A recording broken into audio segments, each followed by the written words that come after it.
How many of you guys have a dream? Raise your hand. Woo! Yeah. All right. How many of you guys are actively working on that dream every single day?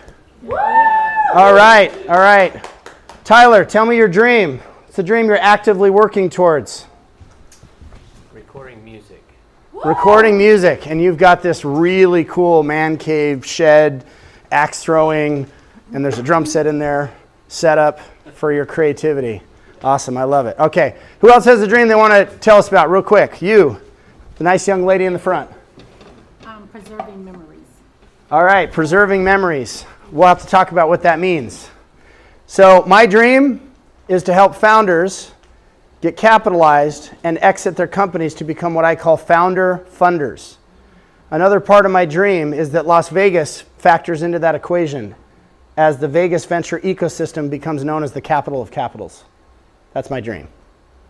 And I've been working on it for years. Both all the time in being an active funder, being an angel investor, being a VC, doing venture debt, doing startup lending. All of that time in the trenches. Hundreds and hundreds and hundreds of events. People say, why are you doing this, Kurt? What's the ROI? I say, what's the ROR? What's the return on relationship? Building confidence. Building clarity. Understanding what's broken in fundraising, understanding where the friction points are, understanding the problem so I can build a solution. Many of you guys know I'm working to automate the fundraising process because it is so challenging. So every single month we get together to do this Who's Got My Money thing. We have different investors, different funders come and hang out, and we break down the funding process, right? The reason I bring up if you guys have a dream is because I've been thinking a lot about superpowers lately in my LinkedIn posts, right? We talk about how adaptation and your ability to quickly adapt is super important. I've got a post that's going to be coming out the next day or two where I believe, and I realize I have another superpower that I've been hearing about from other people. I didn't even know that I had. And that superpower is conviction. And there's going to be another post that's going to come out that's going to talk about how the pitch is not the problem, you are the problem. What is the level of conviction that you bring when you pitch to others? Do they believe you? Do they feel that you've done the homework? Do they feel that you're prepared? Do they feel that you really understand your stuff? Not just in the pitch, but in what you're actually building and creating every single day, the solution that you're working towards. So super important that you guys start thinking about that. Not only what superpowers do you have, but is conviction one of them? Because when an investor looks in your eyes, do they see this thing, the eye of the tiger that I talk about, right? So that's just something I want you guys to kind of carry with you when you start thinking about your dream. Like, is it very, very clear that your dream is very clear to others and that they feel the power that comes from confidence? The reason I'm high conviction is I have done the work. I know what I'm talking about because I've done it. I've got the cuts, I've got the bruises, I've got the mistakes, I know what I did wrong, I know what I get to do better, and I get to be in an energy of knowing that I'm always getting better, I'm always learning. So one of the cool things at Who's Got My Money is we get into earned secrets. How many of you guys have secrets you feel that you've had to earn and work very, very, very hard to learn? Awesome. We have some great people today that are going to be joining us in this session. You're going to be hearing from Miss Sami Lei. I've been saying her name wrong forever.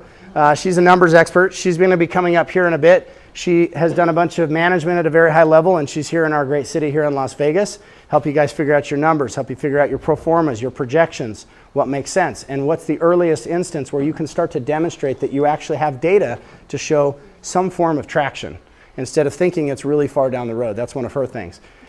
Good to have you, Stephen, this morning. Also, we have angel investor Danielle A Nelson in the room today. She's going to be working very closely with us. Super excited about that as well. But today, we're going to do things a little bit different. We're going to do Who's Got My Money game show style. Game show style. Sorry. Did you just say game show? Why, yes, I did. We're going to flip the script. Well, what do you mean? You know, I've been thinking since the last pitch event, it was always about you guys sitting in the audience and voting for different founders who you thought was best or who you thought was worst. And there was a founder that had $15 million in revenue, and yet you voted for a different founder. Now that founder had high conviction, high energy. He had deserved to win that particular pitch event. But I thought, you know what? It makes me realize maybe they're not thinking about things the way investors do. And so it was time for us to do something a little bit different today. Well, what do you mean? Am I gonna be the investor? Why, yes, actually, you are. Every single person in this audience is going to be the investor today. That's what we're going to do, game show style. We're going to do it very, very differently, because instead of you thinking as a founder, and how do I get capital, we're going to have you think as if you're the investor that's going to be placing the capital. I'm sorry, I don't have any money. Ah, I got you covered there. So what we're going to do is we're going to have each and every one of you, and all of you on the live stream, and all of you listening, I want you to step out of your founder hat for a minute and put on your investor hat. Many of you guys want to be angel investors, right? Yeah. Many of you guys want to invest in other companies when you exit your company or when you're far enough along, right? Yeah. Now is the time for you to start thinking about how you would approach things as an investor yourself. You're going to put that investor hat on, and we're going to give you an imaginary bank account. And in that imaginary bank account is going to be $50,000. $50,000. $50,000 in cash? That's right. I love it. All right. Who's ready for the game show this morning? Okay, can I get Miss Danielle A Nelson to come to stage, please? Sami Lei also. Okay, this is Danielle A Nelson. She's going to tell you very quickly a little bit about who she is and what she's up to, and then she is going to be taking our founders that are going to be pitching today, and she's going to work with them for a little bit, and then Sami and I are going to work with you all. Go ahead, Danielle. Hey guys, I'm so excited to be here. Thank you for having me. My name is Danielle Nelson. I'm the COO of Ashworth Entertainment, a local film production company based here in Las Vegas. I'm also a director of content development, product development at a major distributor, and I'm an angel investor. I'm from Vegas. I love Vegas. We just moved back recently from LA, and I'm happy to be home. Screw LA. Yeah, absolutely. Screw LA. All right, well, I think I'm going to take the founders now. Let's go. I don't know, are you guys all over the audience? Yes, the founders, you know that you're pitching. You're going to follow Danielle. I think they're going to record you separately. Okay, great. Both of them. Only that one's yours. Okay, yeah. Always yours. Okay, this is Sami Lei, guys. You guys know Sami? Many of you guys in the community? Okay. Hi. She's going to tell you real quick what she's building, and then we're going to get into working with each and every one of you guys. Founders, go hang out with Danielle. Thanks. I'm building a cheat code for people who don't have money or connections to still succeed in business, because we have access to the same secrets people who have money and connections do. If you want to learn more about that, please talk to me afterwards. But for right now, can you just raise your hand if you would love to be able to put your money where your mouth is and invest in some of the amazing businesses we have in Las Vegas? Can you put your hand up for me? Love it. Love it. There's so many people in the room right now. I'm going to ask you all to just shout a one-word answer at me for what you think is going to be how you make decisions on what kind of company you would invest in. Kurt said return on relationship. I think a relationship might be pretty important to him when he's making these decisions. Can you shout one word at me for how you would pick the company you invest in? Impact. Viability. Impact, viability. Proof. Community. Community. Longevity. Growth. An exit plan. Exit plan. Hey, nobody said profit yet. No one said profit. Nobody said return yet. Okay, Rosalie did. That's good. I mean, that's good. It's got to be in there. Well, what's interesting is we heard viability and sustainability from the same direction. So that's what's more of a logical, numbers-oriented investor. And you heard this room right here, right? You know that every investor is going to be a little different. Every investor that you're pitching to right now is making decisions differently. And if you can figure out what makes someone tick, or if you can figure out what makes you special, when these founders come in, they're going to speak to you. And some of them are going to resonate with you because they talk to you the way that you want to invest. And some of them are going to say amazing things, and you're going to be like, that's not where my $50,000 is going. You're great, but there's so many other investors. I hope you meet someone else who's a good fit. Okay, guys, I want you to take this very, very seriously. This is an opportunity both for you and for the founder. We know why it's an opportunity for the founder. You're going to get to give them real, unadulterated, kind, and supportive feedback on what you thought about what they had to say and share, and where you would place your own hard-earned money. It was clear to me in the last week when we did the last session at our new content studio with the Disruptive and Venture House teams on the Strip this week that many of you were not thinking from the place of being an investor. I want you to be very serious and in the energy of this is your $50,000. You can do whatever you want with it. You could say, I'm not going to invest in that founder, or I'm going to split 25 grand to this one and this one. I'm going to do 10 grand to this or this or this or this. We're going to have 6 founders that are going to present. So the opportunity for you, many of you guys that have been coming to these sessions are often in the mindset of I'm a founder and I must capitalize my company, I must fundraise. Wonderful. You often do not think about this unless you do discovery, as we teach you in understanding these raised revenue capital types, right? The fourth capital category is raised revenue. This is the sponsored capital category. Remember, you've got public and gov funds, number 1 capital category. Number 2 is debt. Number 3 is equity. This is when you give equity in your company for in return for this investment capital. And then fourth, which we don't have time to deconstruct today, is this raised revenue piece. This means you're going after revenue, but you're not getting a traditional client. You're getting somebody that's buying something in advance to you actually having the product typically, and it's the aligned outcome that they're interested in. It's not the interest or the equity in your business. They're writing you a $300,000 plus check. We had a founder up on stage last month that talked about how from the same investor, they got $800,000 in additional investment, but it did not come in the form of equity or a loan or anything like that. That's what I call raised revenue or sponsored capital, okay? So if you do the discovery process correctly with an investor or a check writer, then you're actually getting into their mindset of what they care about, what's important to them. But I think too often when we do these sessions or we do pitch events or we get into this who's got my money stuff, you guys are thinking from the standpoint of I'm a founder and I need to get. But instead, I want you to be deeply thinking about the psychology of I'm an investor now, I'm about to give money, and this is real money. This isn't about how much you like somebody or whatever. That's a factor typically. But I want you to make those decisions, because here's what's going to happen. Once they're done pitching, very, very quickly, you're going to be coming down, and one by one, you're going to be saying who you gave money to, and you're going to give a little bit of feedback. Does that make sense? Any questions? Got it? How many of you guys are excited to do this? All right. How many of you guys get that this is going to be really valuable for you to be thinking about it and flipping the script and kind of approaching this a completely different way? That was really weak. Okay, none of you guys want to be founder funders. Cool. Hey, let's go get some food. So one last reminder, we had a lot of people who made decisions emotionally based on relationships and things like that. I also heard passion, that maybe it's making an impact, right? When you come up here and you give your, here's who I invested in, or here's why I didn't invest in anyone, that's an okay option, and that's really meaningful feedback for these founders to hear, that these people that are in their same community would not let go of $50,000. Let me just remind you guys all a couple things. One, the state of economy that we're in right now. So you might be looking at $50,000 and saying, I don't want to invest this because I have a better alternative opportunity to invest. I would rather buy a house. I would rather hold on to cash. I would rather be in the stock markets. Please remember that all of those are options, and you do not need to invest in these companies because investors do not need to invest in you. This is so good what she's saying.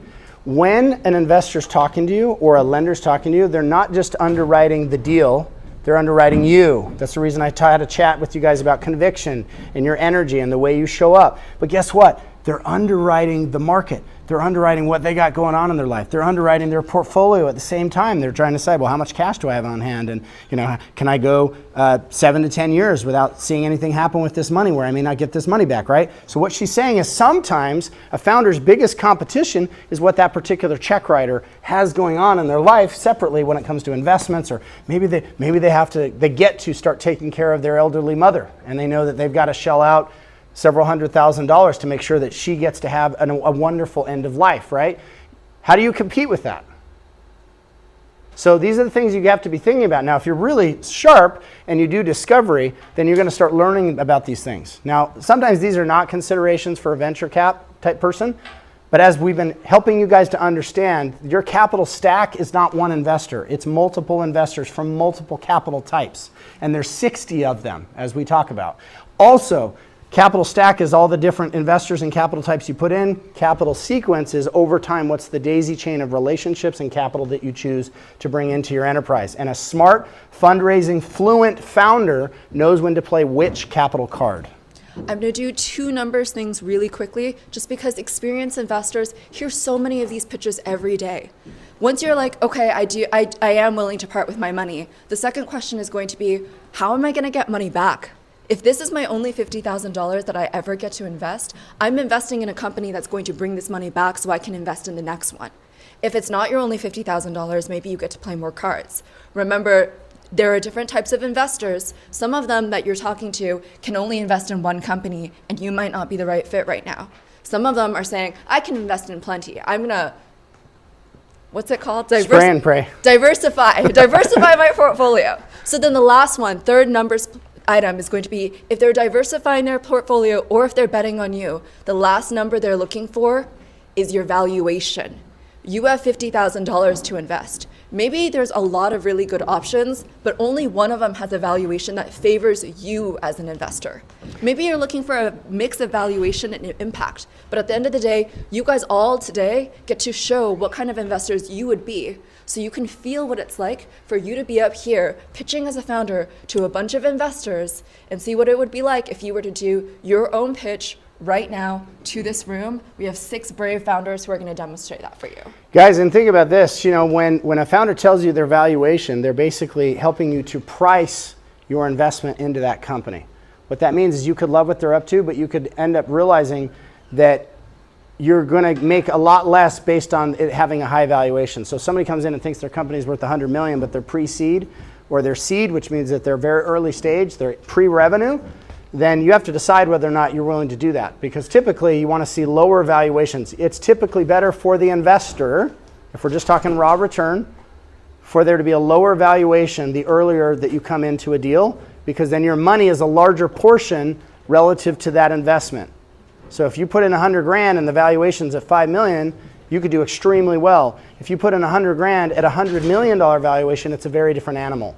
I'm going to go get Danielle. Yeah. Anything else last you'd like to Any share? last questions? We're about to bring founders up. What last questions do we have? I have a little bit of glare in my ready? eyes, so if you want to just shout it out. We're all just ready to hear all the pitches? All right, we're going to get into the format. You guys know how we like to roll. We don't do slides. We don't do decks. We like founders that can do their own stunts. So they have 2 minutes. 2 minutes to present. So who wants to be timekeeper in here? Who wants to be timekeeper? I'll do it. Okay, you'll do it. Yeah. Sammy knows the drill. Okay, great. We've got Danielle back. Thank you so much, Sammy. Sammy, I want you to be sitting up on stage, please, as the timekeeper. This is Danielle, and we're going to do the pitches. So we have an order, and the instructions are they have 2 minutes to pitch, and then we're going to give them some very quick feedback as you know, judges and as investors, active investors ourselves. And then what's going to happen, though, is the majority of the time is going to be left over for you guys to give your feedback to each of these founders or to a few. We're going to try to get through all of you guys as you guys make your decisions as to who you're going to potentially give some of your income investment to, your investment to. And we're going to try to leave as much time as possible for that. So please, you know, be writing your notes down, questions you have, whatever. But in general, if you've got an investment to make. I'm sorry, I just have a recommendation for the founders that are going to be pitching. You see that orange sticker on the floor right there? That's a good spot to stand. Awesome. If you want to be on YouTube. Awesome. Okay. And then founders, I'm going to hand you this microphone, this one, when you're ready. Okay. And by the way, guys, these founders have been chosen for very specific reasons. Mostly that we believe that these are some of the founders that are the most coachable, the most convicted, have done homework. They show up every single week at our fundraising fluency and pitch kung fu sessions that we do online. It's all free. Every single week we teach this stuff, right? We have exited founders, we have VCs, we have angels. They all come and hang out. So the founders that are chosen today are some of the ones that I would like to see become a founder funder. I believe they're putting the work in. What you see of them today will not be where they are tomorrow. Some of these founders could barely pitch, and now they have clear, concise concepts of what it is that they're sharing. One of my favorite founders, Mr. Christopher Mitchell. Come on up, buddy. Moved here from Denver. All right. On Sammy's mark. I'm going to give you 30 seconds. Actually, it's this one. This one. Okay. Awesome. Ready? Yeah. Thank you. All right. Well, thank you very much for having me. My name is Christopher Mitchell. I'm the CEO and founder of Airplate. What we do and why I think that you want to invest in our company is because we manufacture digital license plates and law enforcement software with Panasonic, Foxconn, T-Mobile, and SpaceX, right? The problem that we were solving initially was how do we eliminate racial profiling? right? By using technology to bridge that gap between law enforcement and civilians. So by using a color code system, somebody couldn't say, I got pulled over because I was black. No, I pulled you over because you don't have a valid license, registration, insurance, a warrant for your arrest, or it's a stolen vehicle, and on my screen it shows that it's red. Now, the flip side of that is that we look at the law enforcement officers and how we had 258 officers that were killed in the line of duty in 2022. So these are men and women that didn't get to make it home safe to their families because they were engaging with dangerous drivers. Well, how do you know who you're dealing with until you get put in a position when you're actually in that situation? So now what we did is we created a software platform that basically consolidated 4 national databases, which are used to give somebody a traffic ticket, right?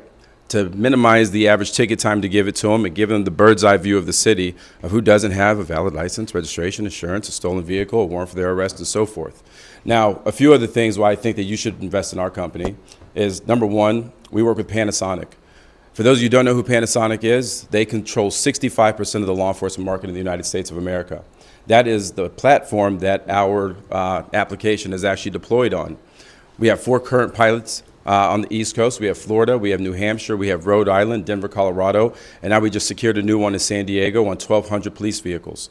One thing that I think that stands apart as far as my superpower here is persistence, right? That is mine. You can't give up as a founder.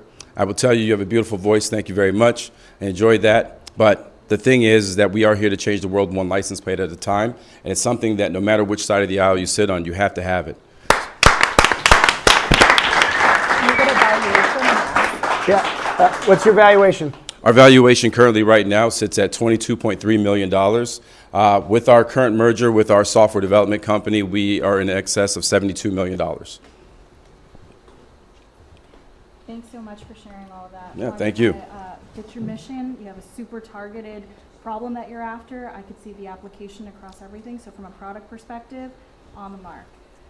From a feedback perspective, would love to know what you're going to use funds for, how you want to grow, what you're planning to use those funds for, how you're marketing, any adoption that you have from customers. That would be great. Certainly. So in terms of our use of funds, where we are initially applying everything is with our partner Foxconn. Right, we have a huge hardware aspect of this that involves a huge production run.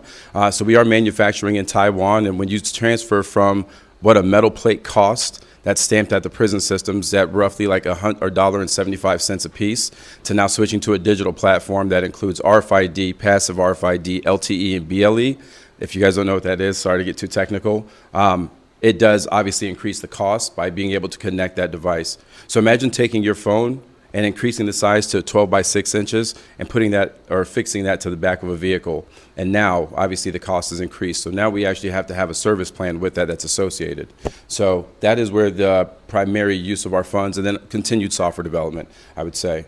And to answer your question about marketing, we have our product launch in Q4 in October at the IACP conference, which is the International Association of Chiefs of Police, in front of 30,000 law enforcement officers in Boston, Massachusetts. So the big product launch is really where a lot of the marketing goes for, because again, this is a relatively new market. 7 states have now legalized it. So California, Arizona, Michigan, Colorado, Texas, Florida, New Jersey. We had to pass legislation in all those states. So we've strategically partnered ourselves with a company called In-State Partners, which happens to be the venture arm of AWS, which is our other partner, to run lobbying wherever Amazon is lobbying. So just a quick point of feedback for other founders. If you have really crucial information, please make sure it's in your upfront 2-minute pitch. And also, please make sure your evaluation and your ask are included in your 2-minute pitch. Certainly. Can you please share your ask? I believe you said your valuation was around 25 mil? Yeah, so our current valuation is $22.3 million. We are now we're in due diligence for our Series A. So in what's happening right now, the check size is $2 to $10 million. So that is our ballpark. Obviously, we're going to shoot for 10. We won't find out for 2 weeks what the actual number is going to be right now. AWS is bringing in a new company and a new partner that recently just sold themselves to BlackRock for $12.5 billion last week. So we're brand new to seeing what is happening for this, but we know the check size is $2 to $10 million for our Series A. Awesome.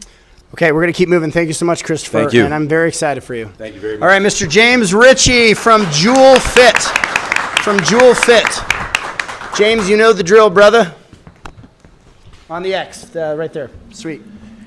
Good morning. How many of you have AI improving your life right now?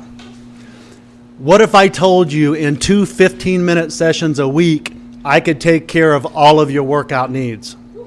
My name is James Ritchie. I am the founder of JewelFit. We're using data, robotics, and technology to disrupt everything we thought we knew about fitness. Imagine walking into a spa-like environment, video walls, you're working out on the beach today. There's a set of 5 robotic machines in front of you. Your workout and the machine adjusts to you and loads on a 65-inch gamified monitor. You sit down at the machine, you compete against yourself. We're using force matching technology to take you to failure in 90 seconds on one set. 15 minutes later, after 5 pieces of equipment, you're going to walk out of the gym with the best workout of your life. Where are we at today? We've raised $1.2 million. We've got a 5-circuit automated workout system. We've got a gym-in-a-box software management system, and we've got an iOS app. We are currently raising $3 million, and that's going to be at a $20 million valuation. With that money, we will build the first standalone location. We will open a second. We're currently in Blackfire Innovation. We'll open a second shared workspace, and we will start on the next system. My name is James Ritchie with JewelFit. So real quick, James, tell everybody how much you've already raised, like in the last round. We've raised $1.2 million to date. Wow, that was crucial. I'm glad that you shared that. That shows a lot of faith as an investor. Hearing that you've had success already really plays into my confidence. And in general, it's a superficial confidence, but it's something that does count for something. So yeah, definitely include that in the future. From a future capability standpoint, what are your greatest difficulties that you see that you might have? Our biggest difficulty is basically raising funds. Our goal is to scale to 10,000 locations worldwide in the next 10 years. And if you come join us at Blackfire, you're going to be part of the largest exercise study in the history of the world. We are a technology company collecting data. Awesome. All right. You mentioned it was a $3 million raise, is that right? That's correct. Where will that get you? Is this the Series A's round where you'll be able to have revenue coming in afterwards? We're going to revenue currently in Blackfire. This seed that we're raising will open up the first standalone location. There'll be 3 circuits. We're also creating a 4th circuit that's going into Melrose in Arizona for another co-working space. And then we'll be on to the second standalone location with this raise. And what's the expected revenue from each location? Each location will, at 50% capacity, will do between $5 and $7 million revenue. Awesome, thank you so much. All right, thank you so much, James. Thank you. Mr. Philip Peredo, please grab a chair and come join us up here from Millennia Ventures. This man raises a lot of money for startups in Las Vegas and beyond. And next up, we have one of our favorites, one of the community building leaders in Las Vegas, Mr. Elias Benjaloun. And I actually got the name right, I think. He is one of the founders of Promise Startups. He's helping us with our tech setup today, very tech savvy, and he's going to share with us what he's got going on. And at the very end of his pitch, he's also going to tell us about his upcoming event after we do feedback. Elias. Excellent. Hey, everybody. Hope you're doing well. My name is Elias Benjaloun, and my company is TechStart. We're on a mission to power digital equity and abundance for all. And the product that I want to tell you about today is our virtual business center. It's an AI-powered business center that really makes it super easy to do things like generate your business plan, generate your marketing plan, and most importantly, generate exposure. For most small businesses and startups, getting exposure can be one of the hardest things to do. Whenever you Google your name or your business, do you find anything? If not, then the Virtual Business Center can actually help you, and it can actually help you today. For everybody that's coming out to Tech Alley today, and anybody that's interested, you can scan my QR code, and you can talk to AI CEO, answer a couple questions, and she and our team will write an article for you, and we'll actually pitch it to our partners so we can publish it. My company is valued at $800,000, and I'm looking to raise $100,000 for 12.5%. Awesome. Questions? So do you have any paying customers today? Yes. Yeah. Can you talk more about where you're at? Yeah, so Techstart itself is like a technology agency or tech firm, right? So we have over 100 customers. We're doing over 100K in revenue at the moment, and we're building new products. And so our virtual business center is a new product that itself has about 40 beta users. Got it. And that's pre-revenue. Sorry, go ahead. Yeah. Do you want, You're gonna hold both. sorry. Okay. One's for the live stream, one's for. And how long has Into the the, mic, both of them. okay, how long has the company been around? 2 years as of February 9th. Okay, Yeah. all right. Can you just walk me through your valuation a little bit? It sounds a little low for a technology agency already bringing in revenue. Yeah, really great point. I wanted to do something, I just wanted to throw something out there. I'm not really currently raising money, and so I'm still navigating that. What resources could we help you with? The biggest resource for sure would be to scan this QR code and beta test our article writing services. see And how if you actually smooth we want did to, that? if you, and what's really cool is we'll actually pitch it to partners to get you published on a website. And so if you want to get exposure, you can get exposure today. You sly dog. You sly dog. Okay, tell us about your upcoming event. Yeah, so we have Praba Startups. It's an entrepreneurship conference on the West Side where we're really just, it's a peer-to-peer support group, but we're also partnered with UNLV, and we have an incubator. And it's the first Saturday of every month. And so February 3rd, please come on by. We got food, and we are going to be giving away 75 laptops over the next 6 months out of that space. Thanks. Props to Disruptive for giving some of those laptop covers, Yeah, right? for sure. All Yeah, right. yeah. Awesome. Thank you so much, Elias. Thank you, everybody. Okay. Okay, he's going to rig up this mic. Okay, next up, Mr. Miles Lee. First, you want. Oh, okay. Give us 1 second to get this mic ready.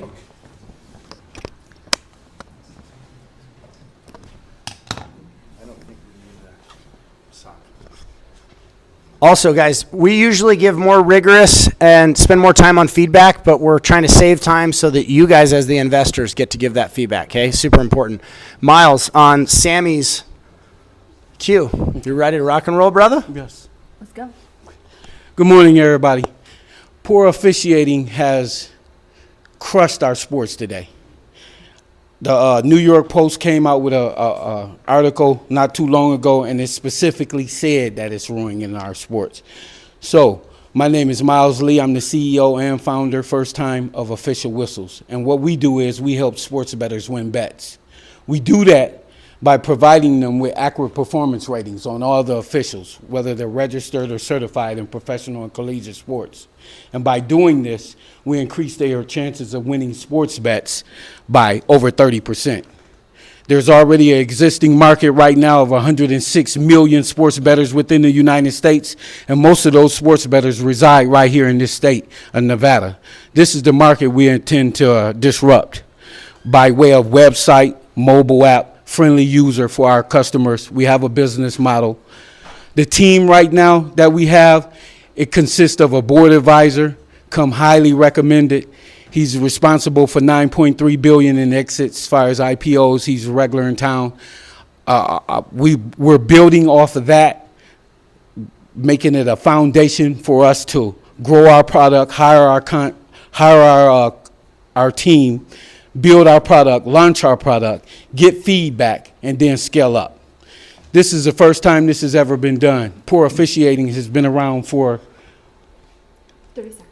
Poor officiating has been around for decades, but yet nobody's doing nothing about it. But when you really look at it, poor officiating affects who? The sports bettor, and that's what we're here to do. So get with me afterward if anybody want to, make it official before anybody can pick up a whistle. Get with us. Thank you. So can you give me a little more detail on how understanding the officiating translates to making a better sports bet? Can you go a little deeper? Yes, there's only 3 ways to determine the outcome of a game. And when you look at it, it's the competition, it's the athletes.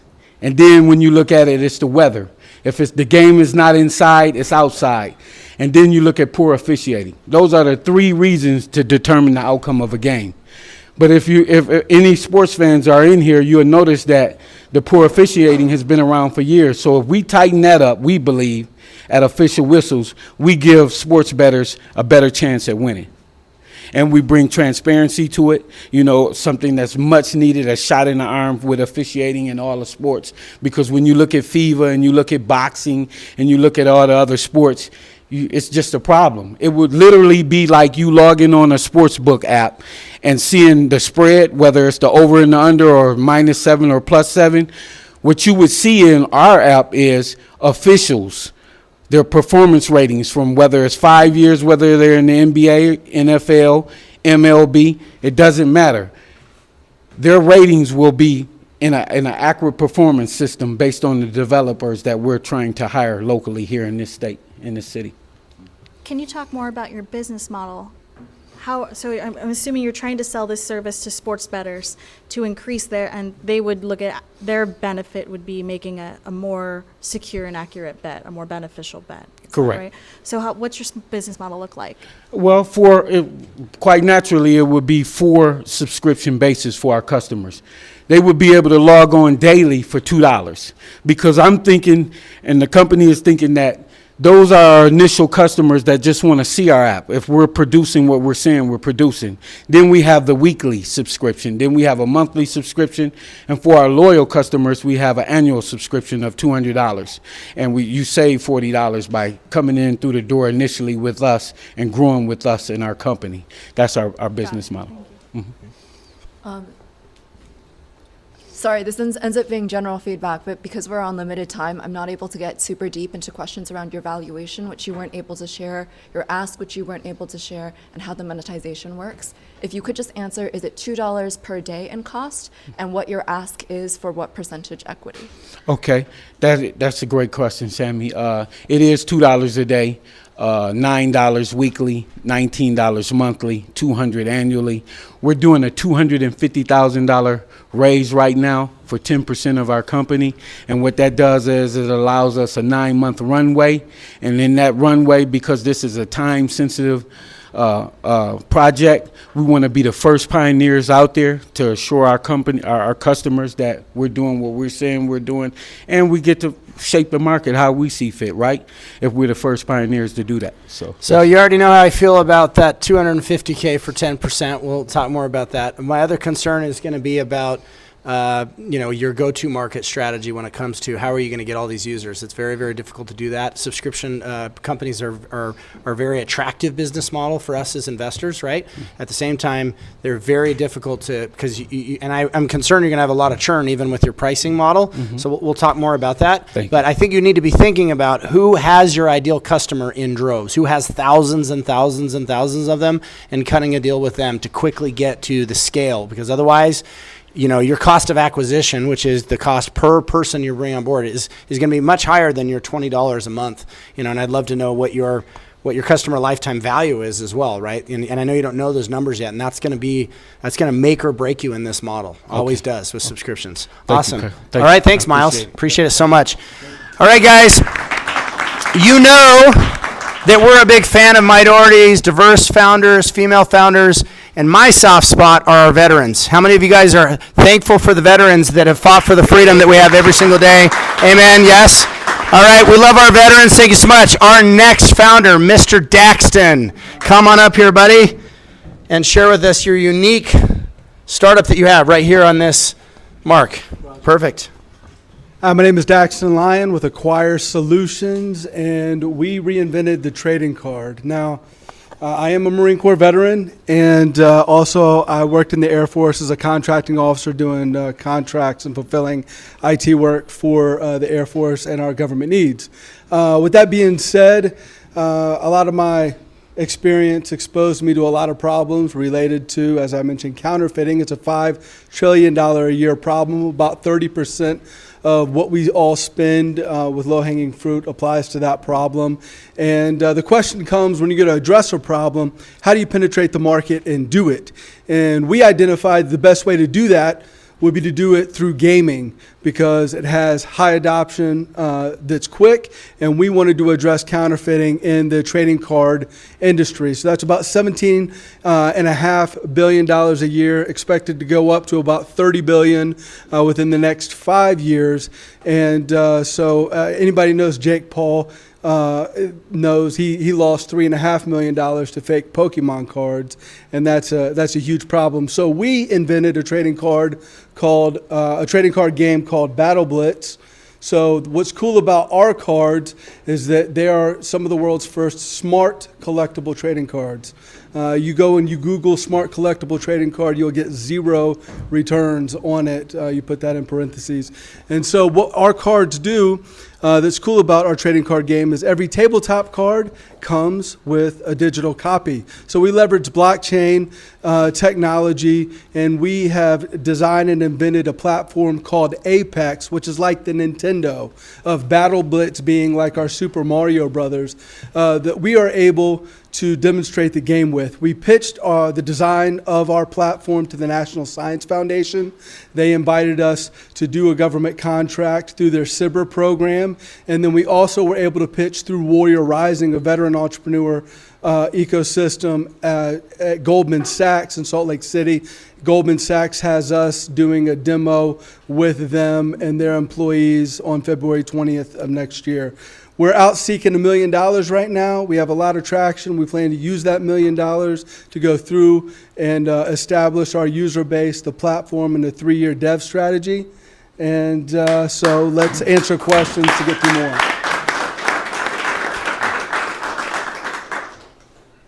So how are you going to distribute Apex?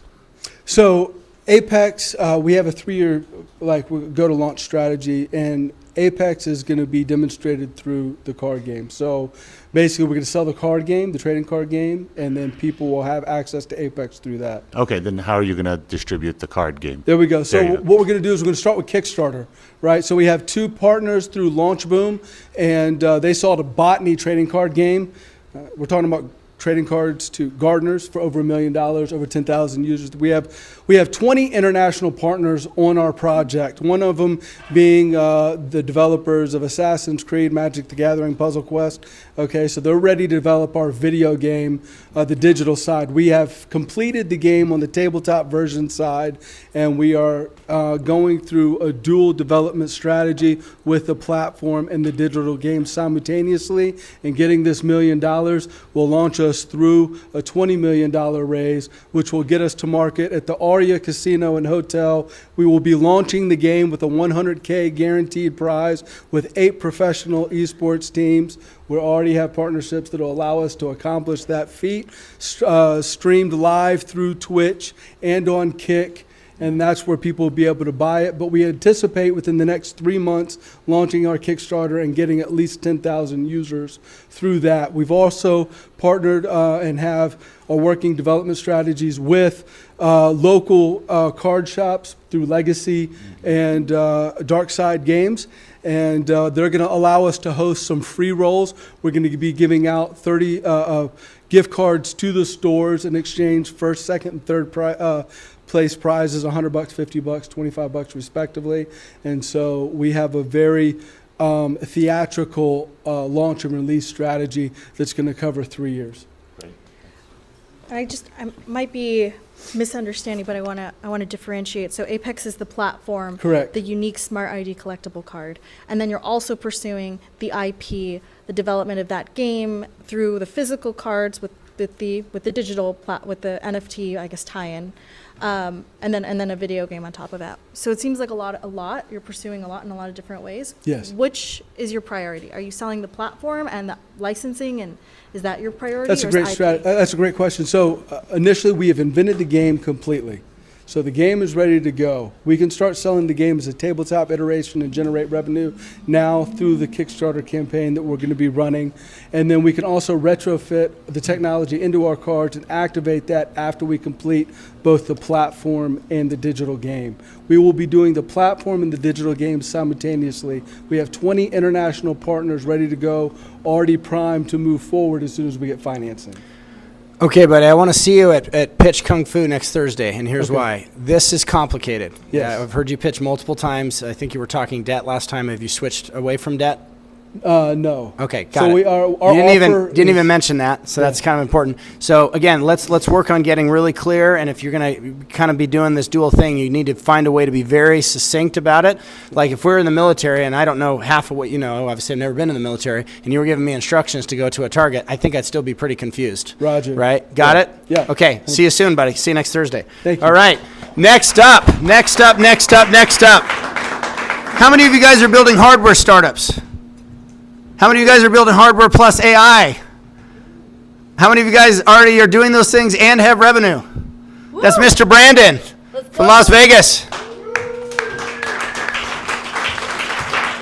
So Mr. Brandon, you're going to stand on this little orange thing, and Mr. Brandon's like, you know what, I don't actually need anything right now. I'm not raising right now. And I said, bro, you're always raising.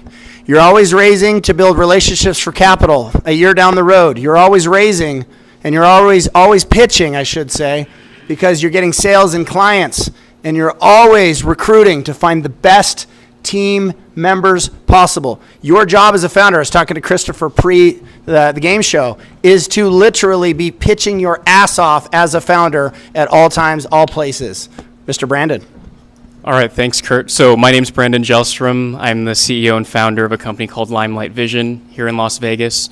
We've been around for about 5 years now. And we've exported thousands of physical hardware devices every year out of Las Vegas around the world. So I have one in my pocket. I actually have two in my pockets here. This is one. So again, this is a we call it a zero-code visual perception platform. So I just want to ask the audience, can anyone imagine a use case for this? We've got a robotic system to try to move around RVs, so I'm familiar with what you have. Actually, have the Limelight sitting in my shopping cart desktop at home. Brandon, you got Awesome. You got a minute, 30 seconds. Okay, cool. Okay, so you have a Limelight. Okay, that's awesome. All right, so we have a customer here, right? So we ship thousands of these every year all around the world, China, Israel, every nation nearly. So again, this is a visual perception platform. You can teach it to do just about anything. The first use case was turning robots into autonomous robots. So if you imagine a robot without eyes is not a very useful robot on its own, right? But what if you could give it eyes and a brain? And that's what this platform does. So you can teach it to recognize objects. You can teach it to take action. If you're familiar with ChatGPT, how it has solved this general problem of taking your text and outputting some new text intelligently, we have mastered the art of taking an image data and outputting actions. So you can teach your robot how to drive on a track. You can teach a manufacturing line how to reject defects. There are defense applications. There are several educational applications. And we're now getting inbound from all of these unique applications. You mentioned this RV application. We have stadium folks reaching out to us to automate their stadiums, the cleaning, the stands, ejecting and returning. So, and let me show you actually another device here. This is our industrial unit. You can see they're all metal. This one sells for around $600. We have a $2,000 unit, a $200 unit, and a $400 unit. Our company's growing steadily year over year. I'm not looking for money, but I am here to sort of practice and get a feel for this. So thank you.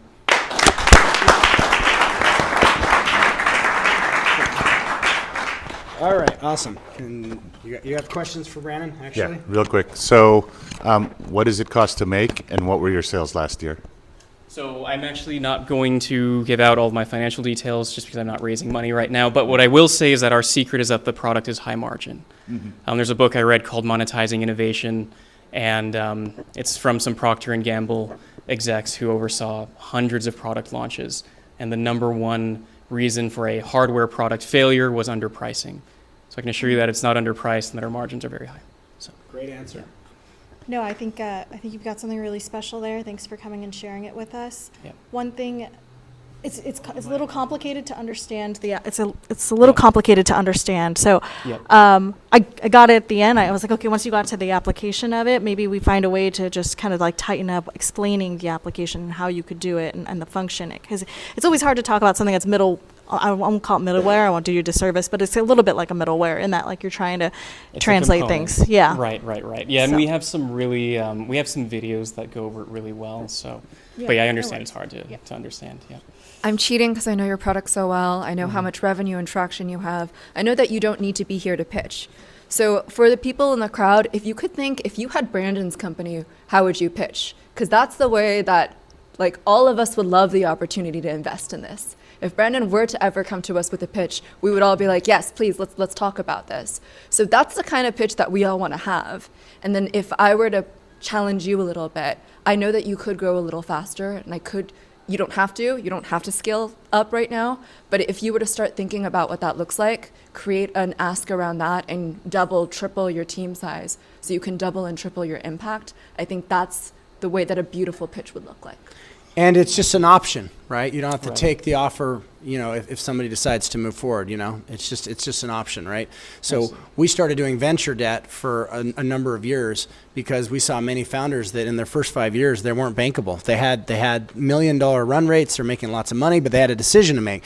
Do I keep doing this where I'm pouring every single cent in for growth, or do I allow it to go down like this where I have better margins or better income or whatever? And so they'd come to us to velocitize their companies using our capital, right? Because the banks didn't understand their business in the first 5 years, right?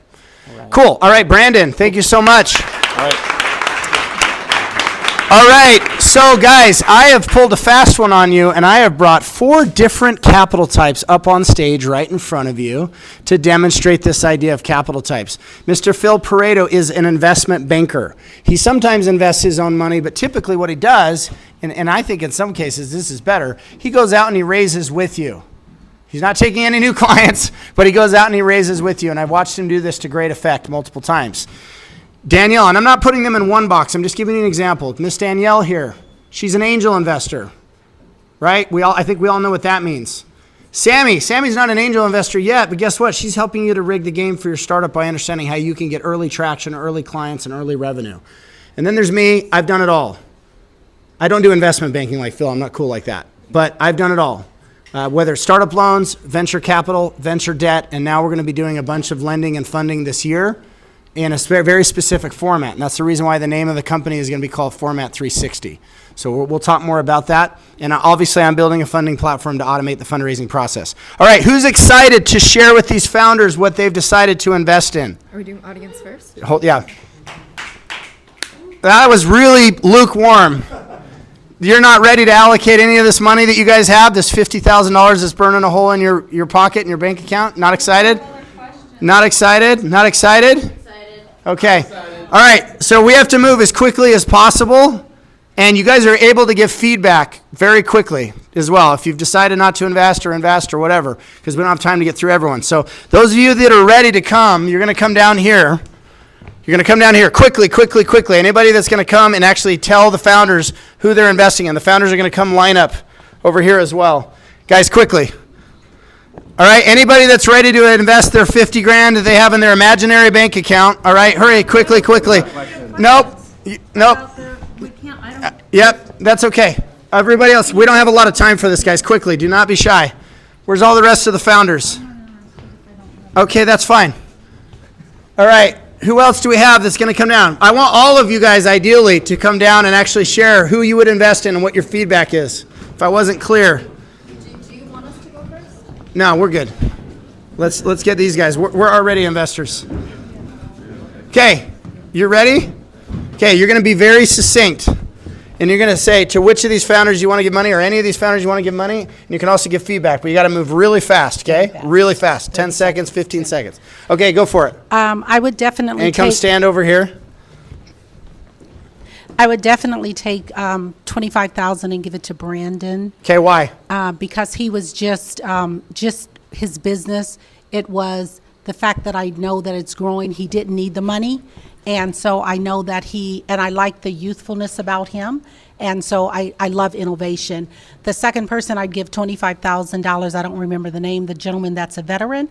And Dex, I really like what he's doing, even though my son is into the sports from soccer, so I would invest in that. Thank you. In veterans. Awesome, Thanks. awesome.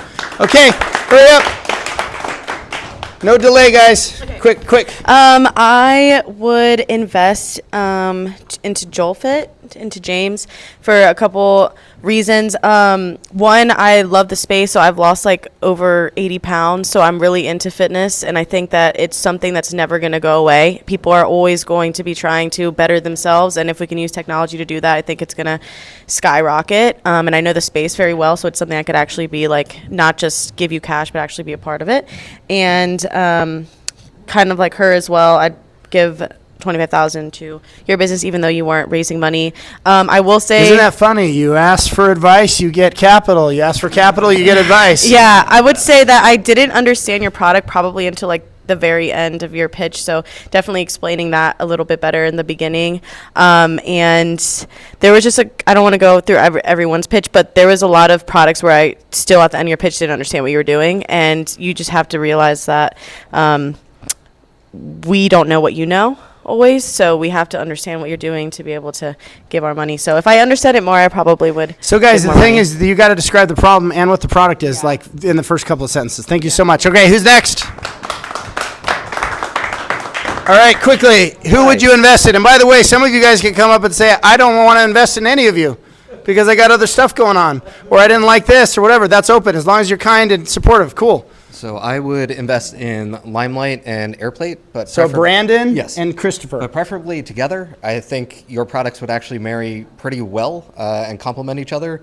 The other reason why is I really like vendor lock, and government vendor lock is amazing. So as far as like where things look, that seems very positive. As general feedback, be upfront with what the company is doing, and as the last person said, like, dumb it down for the regular person, saying like an AI like perception platform, vision platform. AI means anything these days. Like being explicit about like, oh, we're here to automate robots through like giving text-based understandings into action from images. Start with that, and it becomes very clear to the average person.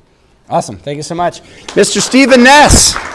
Stephen Ness does all kinds of lending along with all sorts of other cool stuff to support female founders here in our city. Lift, looking inward for tomorrow. That is correct. I got you, brother. Yeah, so we do a lot of stuff like that, but I'm not here. I'm here for you guys. So I'm not actually investing in anyone's company today. Part of the reasons for that, Airplay, you were probably pretty close on that, but 50,000 isn't getting me anywhere with that.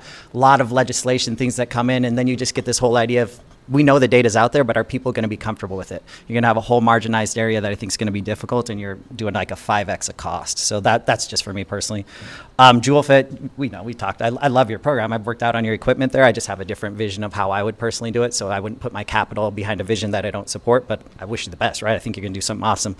On the other ones, we just talk about the idea that transparency is important. So for me, I'm a numbers guy. Like if there aren't numbers in your presentation, you already lost me.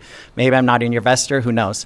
Also, like the bravado of you, Brandon, awesome, love it. But you know what? I don't feel you were honest, right? And I'm sure you were, but transparency is crucial to me, right? So the more transparent you are, the more you build in, because you got to get that emotional connection, then you got to get the financial connection associated with it as well.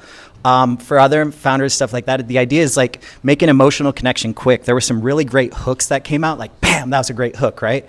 And then for me, you got to engage all the investors. So get that emotional, get that financial, get those other parts, right? Catch them with a hook, drop some numbers on them, then tell them your key target customer. I think it can echo what some other people said. I had a really difficult time with half the founders understanding what you're doing until we got a little bit further, and then it didn't save time for the numbers or save time for key clients, things like that, right? Yeah. So for me, if I'm investing, I want to know, when am I getting it quick? How am I getting it there? And do I have enough that my skin's in the game? So, awesome. Thanks. How many of you guys felt that was pretty courageous, that he was very willing to give really fair and honest feedback? All right, Miss Rosalie, come on up. Keep it succinct, please. Hey. It's just that I had a question for them, and so I really can't go. actually. Pick no, two. well, no.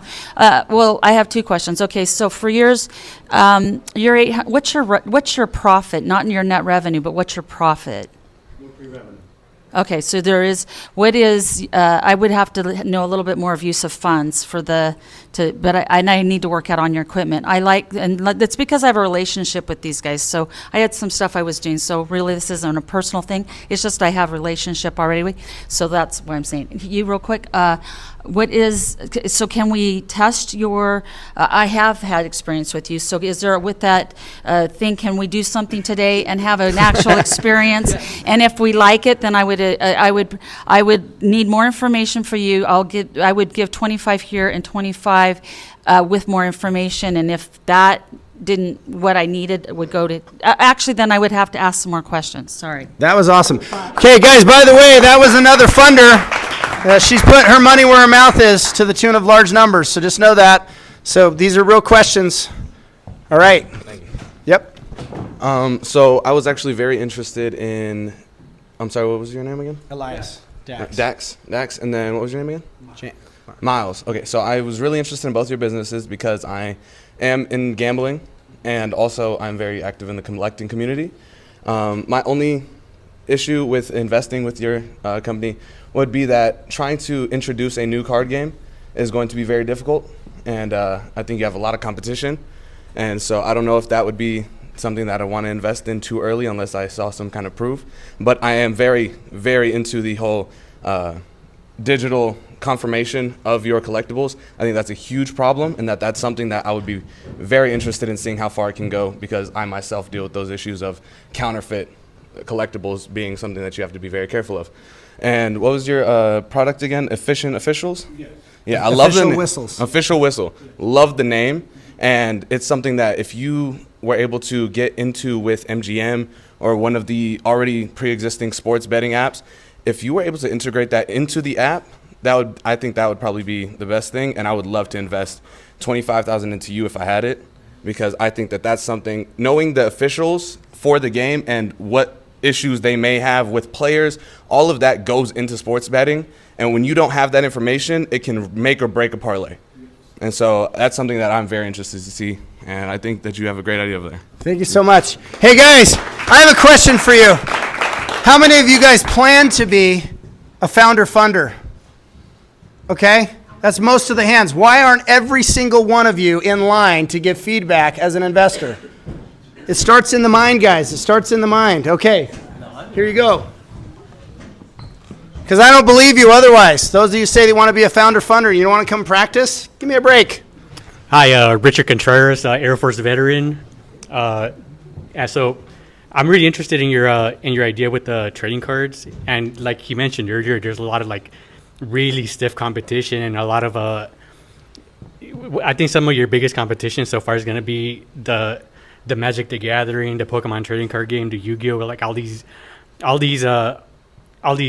games that have been going on for decades. So what's your strategy to kind of penetrate this market? Yeah. We're able to license. So ours is the Super Mario Brothers for the Nintendo. It demonstrates we demonstrate the capability of our platform like a Nintendo. That's why it came with Super Mario. So then once we prove concept with the smart collectible trading card, being able to secure from manufacturer all the way to the end of life, what we're able to do with our game, then we can license that to all of the other cards so that we can secure the industry. Oh, and if there was like good traction in it, I would definitely be willing to kind of invest money in it. And my second one would be my second question is for your gym idea. I know a lot of people that kind of get into like fitness. Community is like a big part of it, and in the military, community is kind of what keeps you going, even through like all the hard days, all the hard weeks, all the hard jobs. So what's your plan to kind of integrate? Do you have like a plan to integrate like the community into a workout? We really don't have time for that. I'm so sorry. That is an excellent point. We do, and all. Yeah. Oh, yeah. When I went to start studying community building before we started doing all the hundreds of events, CrossFit was on that list. All right, come over here, Corey. Thank you so much. Sorry about that, James. Thanks for checking me, by the way. Great event. Thanks for pitching, guys. Thanks for the invite. Is your name Elias? Is it Elias? So revenue, it's nice. Automation is great. So I liked what you're doing. I don't know if you mentioned if it was MRR or ARR for the 100,000. ARR. It's ARR, and it's more than that. It wasn't very precise. Okay, great. So I would invest because I wasn't sure of that, and I thought the valuation attached to that, even though you're not raising, was not aligned. So even if you're not raising capital, I think as a founder myself, understanding valuation structures, stage of your company is important. And then I only heard 3. To be fair, Brandon, you're not taking money, but I'd like to build sustainable cities, and I think what you're talking about in manufacturing would be great for the States to bring business back here, and I like the concept. Awesome. Love it. Creighton, thank you for being quick. I'll make this quick. I'll invest in Brandon. I love the idea of his business and what it can grow into, and in the many different industries that can utilize it. Awesome. Thank you so much. Asia. Okay, so originally I did want to invest in Brandon too, but he said he wasn't taking money. So then I was figuring out in my head, how could I add value? So I wanted to see more like marketing, or what did the product look like and how did it work?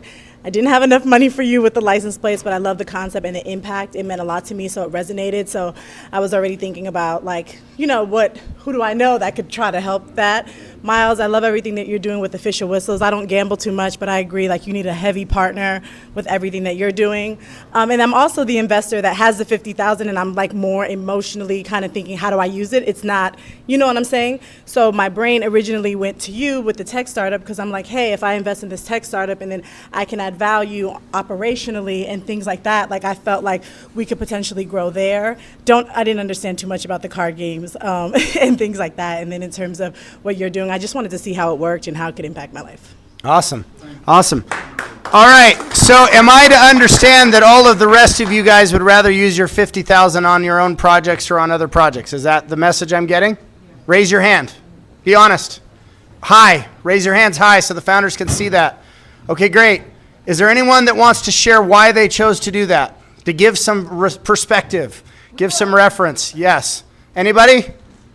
Okay, quickly, come over here. And you as well, please, quickly. And since you're close to me, can you grab the mic real quick? Never mind. Well, I didn't come up because it was already said. I didn't really understand your guys' product. Like in the first few seconds of pitching, you guys would kind of circle around it and wouldn't really get to what exactly you guys do, or why the product exists, what issue it's trying to solve. So most of the time I was just spent confused.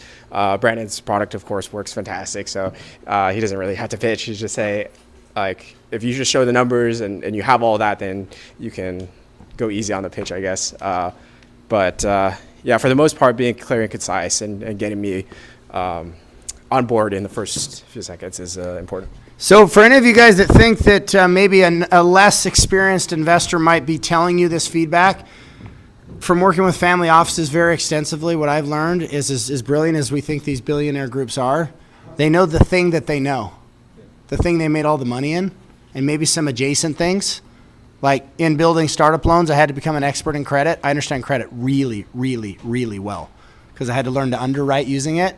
But in general, again, people don't know what they don't know. So it's your job to very quickly get their attention and make sure that it's clear so that they understand the problem, why the problem is important, why you, why now, and what the product actually is. Thank you. Right here in front of the camera. Thanks, buddy. My name's Monty, and if I had an extra $50,000, I'd probably just pay off a bit of my mortgage. It's fair. Times are kind of tough lately. A lot of chaos still in the post-pandemic world, I think, and I think folks like me are a little jaded, looking for something more a bit stable. I love it. So. Love the honesty. Anybody else? Okay, moving on. Quickly. Avery? Yes, Avery. I would say I'm a first-time investor, so I personally would say, like, to everyone's point, I probably wouldn't put my first $50K on any of you guys because of just wanting to have that knowledge or a visual. But if I do somehow happen to have $50K, if I won a lottery, there's a few of you that... Whoa, don't ever say that again. You're a founder. You will create the money. You will create the money. If I created the money. I will create the money when I create the money. When I create the money, there's a few of you that I would invest in, but I also think I have some pointers that maybe you're not thinking about. First, I will invest into you. I will split my $50K with 4 of you guys, $2,500 for $12,000 for you. And I will say my biggest fear with you is I feel like you're comfortable as a founder. I feel like but I will invest in you because you're a part of AI tech, and why not? Let's get ahead of the game, you know. Then I will think about you. I will invest into you to another 12K. But my biggest thing with you is that I think that your technology is something you coming into it with a different mindset. But the way I see it is that if I invest into you, I feel like there will be other investors that will buy into your business for alternate reasons, which is like privacy, you know, get into other people's privacy and whatnot. And I'm like, and I know America loves that. The next person will be you, that I invest into, just because AI tech is the thing, getting in with a 15-minute workout. But what's hard for me to believe is that I would like to see somebody who uses your tech pitch. And then it will be you. And again, I feel like all of you guys are pioneers. This is why, as a first-time investor, I'm investing in something that's pioneer-like. And I will invest into you because I feel like the youth is the future, and they love gaming. And I love everything about your business model when it comes to gaming, from the Nintendo release with like Mario, from getting into hotels or whatnot. I like your strategy and how that you're getting into the minds of the youth, and then allow for your brand to grow as they become adults. That's it. Awesome. Generous Avery. Love it, love it, love it. All right. So now from the investors, here you go. So just for everybody, whether your pitch is 2 minutes, 3 minutes, 5 minutes, 10 minutes, I want to know a little bit about you, okay? And I want to know what is it that you have that can show me that you can execute. Okay, you have a great board, you have money, you're making money, but what is it that you can do that'll make me feel like you can execute on your company? Or what's your connection in the story, in the narrative, in the frame? What's your connection to this? Christopher did this.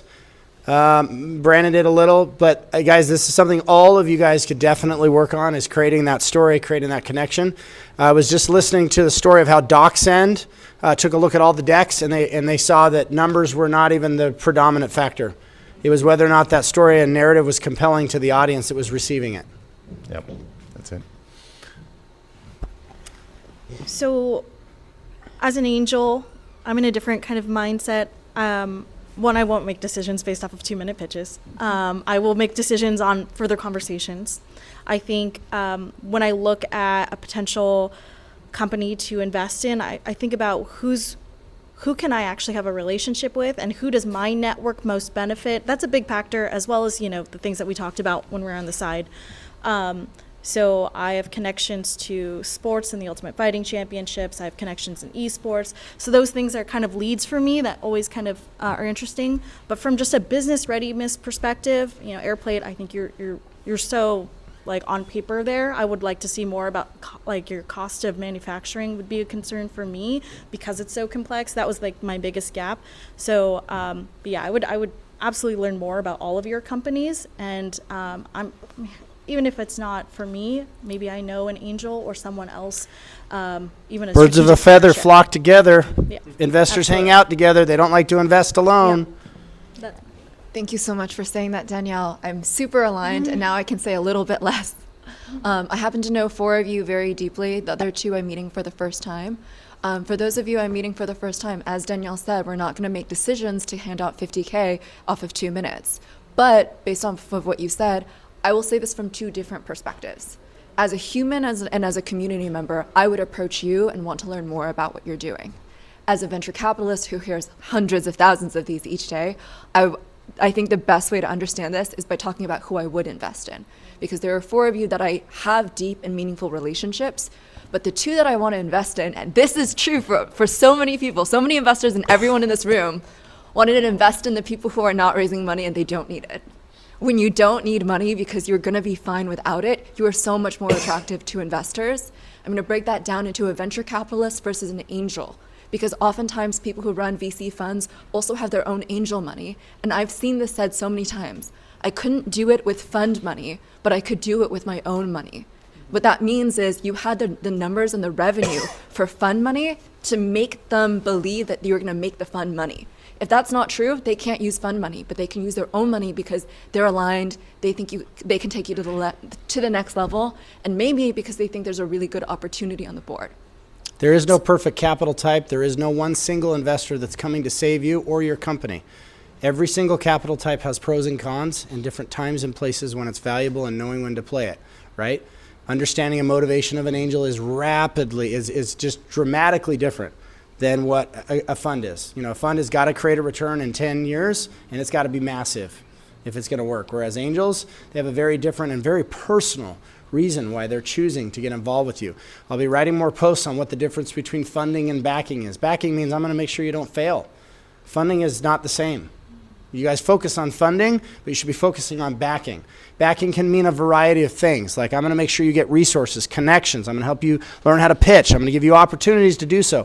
Backing is the reason and is the way that the game is rigged for founders. One of the things, Christopher, that you have done in past pitches that you did not do today is how you've rigged the game for the success of your startup. It's one of the reasons I'm so excited for you. You didn't describe that in all the detail. You have a bunch of billion-dollar companies that don't want you to fail and are fighting over you. You should be describing that in your pitch. So I will again say each investor is different. I will say Steven's investment style happens to be really similar to mine, but also as a founder, hearing everyone else's pitches and hearing everyone react to this, you have to understand that if what you do is listen to pitches all day, and it's your job to go make investments like this, what I'm going to do is I'm going to wait for Brandon to be ready for investment, and I will not invest in anybody else because that's the best investment on the table right here, right now. I have the relationship to know the numbers. I know where he is. I know he's a really good founder. Nobody else is at that post-revenue, post-product market fit stage. If you were and I didn't understand it because it's our first time meeting you, you needed that in your 2-minute pitch. Also, Elias is phenomenal, but the valuation is so low that it makes me question what's going on. And the answer is he doesn't need money, so he threw a number out. But if he was actually raising for something, when I do friends and family rounds, it's called a friends and family round for a reason. And I have this favorite statement, which is, I'm not investing in your company. I'm hedging against the chance that you get rich without me. You're allowed to get rich. Your company is allowed to take off, but you're not allowed to do that without me, so I'm putting my money into your business. That's awesome. That's what a friends and family round is to me, and I think that if Elias was doing one with that smaller valuation amount, he would get a lot of interest. But again, the people I wanted to invest in aren't looking for investment right now. That means I wait because I know that there is a really good opportunity out there, and other founders have to get themselves there because funders will wait for that really good opportunity. I need to make impact with my money. The money needs to be enough. I need to make impact with my connections, and I have to know you really well. Hey guys, it's interesting. She's telling you she would wait. How many investors will do that? There's plenty of investors that didn't do the first round, but will do the second round. Okay, very briefly, tell us who you would invest in. So I was just the tech guy, so I didn't know if I could say. But well, you got $50,000 in your imaginary bank account. So funny enough, I wouldn't invest today, but I would take Elias, I think Brandon, and then I forgot your names, the safe plate, Christopher. I would take you guys and have another meeting. And the reason why is because your guys' companies are so transferable into different areas of life. So like you have the cameras. I think the AI cameras can go anywhere, you know? It could be used for anything. And then your safe plate, even though you want it to be on the back of a car, I could see that in a lot of different spaces. And just one I would say is like maybe a hotel. So like in my head, as soon as you said safe plate and you said what it did, I saw when you're in the tub chilling and you don't have a TV in that bathroom, that mirror against the wall is a TV and you could turn it on. And then of course, you know, I've dealt with your organization, of course, because, you know, right here, you know. And so I would just definitely invest just because I know who you are and I know your company. And then, of course, I love your company, but it's kind of just for sports. And I would maybe if you had another way to transfer it to another place and maybe another app, I think I would invest as well. And then your fitness, I love fitness, but I would have to see more about it. And then I didn't get to see your pitch, so I can't. Awesome. Thank you so much. Awesome. Guys, I don't want you as a founder to undervalue this idea of time and market. Elias is going to win because all he does is serve. All he does is show up for everybody else. When you're a community builder, you're smart enough to understand that the funding gods, the 5 key stakeholders in any venture ecosystem, they choose to endow founders with the resources that they have when they know you. This is something that people often don't understand. Like, Kurt, I don't understand how like showing up and helping everybody else is going to get me what I need in my startup. Well, when you play the game at the highest level and you look at these exits and these massive companies, you guys want to know how the Huawei founder in China did it? He copied the Samsung founder in Korea. The Samsung founder in Korea understood how to rig the game for his own success by making sure that the funding gods, the key stakeholders in the venture ecosystem that he was in, which was South Korea, made sure that he had the resources and that he was backed so he could not fail. So something that you guys need to think about is, how are you doing your strategy? What's your GTF? What's your go-to fundraising strategy? How far out are you thinking? Every time somebody's in front of you, do you understand that they have a relationship that could be the door that you need? And by an understanding, hey, what do they care about and how can I be of service to them? And not just because you're always looking for something, but instead you're honestly being of service. That's how Elias shows up. It's one of the reasons I know he's going to make it. That's how he operates. It's one of the reasons we love what he's doing at Promise Startups. Okay, any of you guys really quick have anything you want to share based on this experience? Takeaways, ahas, things like that. Has to be super succinct. I was just going to say, I really appreciate the feedback that everybody's provided. This was a great experience, getting a chance to do it. Obviously, we're not made-up companies out here that we just kind of came up with something and pitched you guys. I mean, we're literally operational and things like that. So I definitely appreciate that feedback. That was really good, really helpful. And again, Kurt, can't thank you enough for again, knocking it out of the park, man. It's always a pleasure to get a chance to be a part of it and being further into the tech ecosystem here in Las Vegas. So thank you. Absolutely. I appreciate everyone's honesty. I think it takes more courage to provide some honest feedback than it does to come up here. So thanks to everyone for the feedback. Can we do this again with different founders? And I liked it, I enjoyed it, and thanks for the feedback. Thank you all. So we had quite a few female founders and they just couldn't make it. We absolutely, half the cast was going to be female founders, but yes. Yes, thank you for your input. Please come by Blackfire. This is the pitch here. Please come by Blackfire and try out a workout that you've never seen before. James, you've come to the Pitch Kung Fu sessions quite a bit. You've raised money. Has that been a good experience for you? I would say the two places you need to be if you're doing any type of fundraising or startup is the Tuesday and Thursday event that Kurt runs. Online.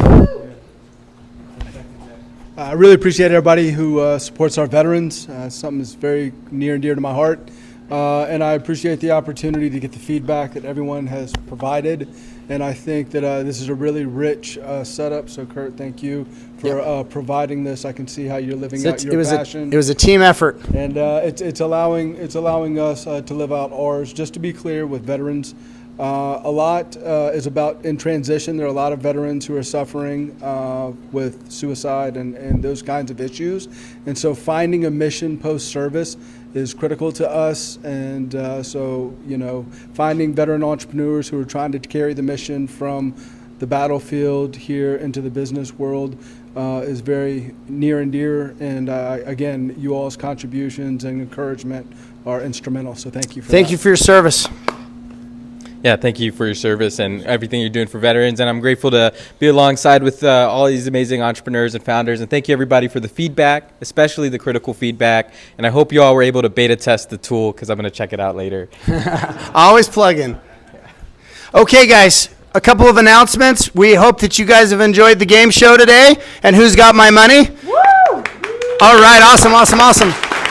So every single week online, we have fundraising fluency sessions to teach you product market fit, go-to community, go-to market, go-to fundraise, all the things that actually matter when you need to get prepared to actually pitch. Know your customers. Have you talked to clients?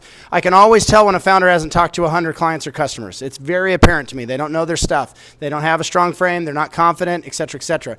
All of that precedes your readiness to be able to pitch. Every Thursday, we run Pitch Kung Fu online. These sessions are going to continue to get bigger and bigger and bigger with our European and MENA, Middle East, North Africa, community members. So we look forward to seeing you. We have 10 events during Super Bowl. We have a Content Creator Day on the 6th of February. The 7th, we have a Venture Studio Summit. The 8th, we have a double-header pitch event for sports and wellness-related companies. And then we have a bunch of other stuff happening. We have I'm not supposed to call it really like the Super Bowl of wellness. I think we're calling it the National Health or Wellness League now with Abby at AI Wellness, and then my new partners at Disruptive over at the space on the Strip across from the Fountain Blue. We have the Disruptive Venture Studio space that's amazing. So we'll see you guys at those sessions. And then what I want from you guys is to come on down and let's get a group picture. Let's get a group picture, everybody together down here, please. And guys, my ask for you, if you know founders that want to actually master the fundraising game, send them to us. Send them to us. All right, thank you very much. Can we get the founders and the investors up front, please?